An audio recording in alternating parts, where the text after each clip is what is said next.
दोस्तों, मेरे channel my ज्ञान सागर कहानी में आप सभी को हार्दिक अभिनंदन करती हूँ। सिख धर्म के संस्थापक और सिख धर्म के पहले गुरु माने जाने वाले पूज्य गुरु श्री नानक देव जी की कीर्तन भजन के प्रति अटूट संवेदना के बारे में बताएंगे। चलिए शुरू करते हैं। अब नानक जी की मित्रता एक मिरासी युवक भाई मर्दाने से हो गई, जो कि नानक जी के विवाह में संगीत का प्रदर्शन कर रहा था। ये युवक नानक जी से लगभग 9 वर्ष बड़ा था। मर्दाना एक तंत्रवाद्य रबाब को बजाने तथा शास्त्रीय संगीत में महारत था। वह प्रतिदिन प्रातःकाल नानक जी के पास उपस्थित हो जाता। नानक जी कीर्तन करते, भाई मर्दाना संगीत की बंदिश में उसे आलाप करता। कीर्तन की मधुरता सबको मंत्रमुग्ध कर देती तथा सभी हरि यश का आनंद लेते, जिससे सभी लोग मन की एकाग्रता का अनुभव करते। यह अनुभूति बनाए रखने के लिए सभी लालायित रहते तथा चाहते कि यह भोर का समय कभी समाप्त ही न हो। अतः दूसरी प्रातःकाल की प्रतीक्षा में उठ जाते। धीरे धीरे नानक जी की कीर्तन मंडली की सदस्य संख्या बढ़ने लगी।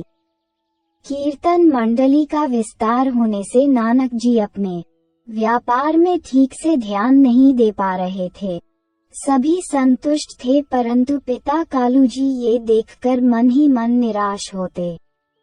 इन बातों को लेकर पिता पुत्र में अक्सर तनाव बना रहता। अधिक रोक टोक से अब नानक जी का मन अपने व्यापार से उचाट होने लगा। वह अपना अधिक समय भजन की ओर लगाते। धीरे धीरे नानक जी की दुकान बंद सी होकर रह गई। अब नानक जी की आयु लगभग 20 वर्ष हो गई थी। युवा पुत्र को कुछ कहते न बनता। अतः पिताजी क्षुब्ध रहने लगे कि मेरा इकलौता बेटा किसी काम में रुचि नहीं लेता, बस वैरागी सा बना रहता है। ये सब देख माता तृप्ता जी भी नानक को दुनियादारी की बातें समझाने बुझाने में लगी रहती।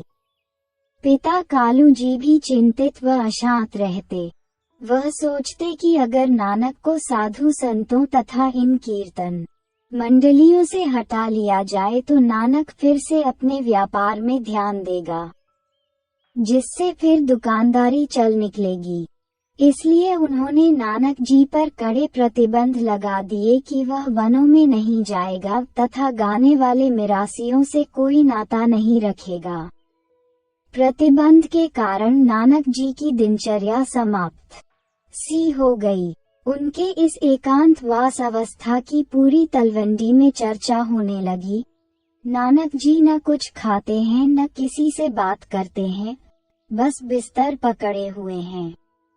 जैसे जैसे ये समाचार आस पड़ोस में फैलने लगा, लोग नानक जी को देखने के लिए आने लगे, परंतु नानक जी किसी से भी बात न करते, केवल शांत अडोल अवस्था में पड़े रहते।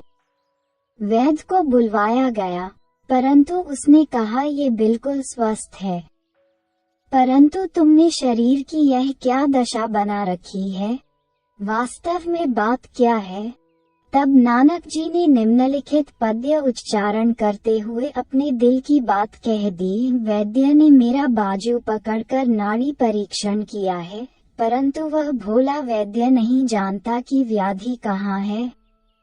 मुझे कोई शारीरिक दुख नहीं है, मुझे तो हृदय की पीड़ा सता रही है, क्योंकि मुझे हरि कीन से तोड़ दिया गया है। मुझे हरि यश की प्यास है जो तृप्त नहीं होती। अतः मैं तो तुझे सुयोग्य वैद्य तब मानूंगा जब तुम पहले वास्तविक व्याधि को पहचानकर कोई ऐसी औषधि खोजो जिससे मेरे शारीरिक तथा मानसिक सभी प्रकार के रोग समाप्त हो जाएं। तब वैद्य ने पिता कालू जी को संबोधन होकर कहा, तुम्हारे लड़के को शारीरिक रोग तो कोई है ही नहीं, अतः मैं इसका क्या उपचार करूं? इसको तो मानसिक रोग है, जिसका एकमात्र उपचार यह है कि इनको खुश रखो, जैसा चाहता है वैसा करने दो। नहीं तो लड़का खो बैठोगे। तब पिताजी गंभीरता से सोचने लगे। उधर नानक जी की बीमारी की सूचना राय साहब को मिल गई। वह स्वयं नानक जी को देखने के लिए आए। जब उन्हें ये ज्ञात हुआ कि वैद्य ने केवल प्रसन्नचित्त रखने का ही सुझाव दिया है, क्योंकि उन्हें कोई शारीरिक रोग दिखाई नहीं दिया, तब वह कालू जी पर बहुत नाराज हुए कि तुम स्वयं ही इन परिस्थितियों के लिए उत्तरदायी हो। तुम्हें तो केवल धन चाहिए, लड़के की खुशी नहीं। मैंने पहले भी तुझे कई बार कहा है कि तुझे जितना धन चाहिए मुझसे ले लो, किंतु नानक जी के किसी भी कार्य में बाधा न डालो। परंतु तुम मेरी सुनते ही कब हो। अतः राय साहब पिताजी को समझा बुझा कर चले गए। दोस्तों, आशा करता हूँ कि सिख धर्म के पहले गुरु श्री नानक देव जी पर बनाई गई यह वीडियो आप सबको पसंद आई होगी। ऐसे ही और अत्यधिक वीडियो से जुड़े रहने के लिए मेरे माय ज्ञान सागर कहानी चैनल वीडियो को लाइक, शेयर और सब्सक्राइब करके सपोर्ट जरूर करें।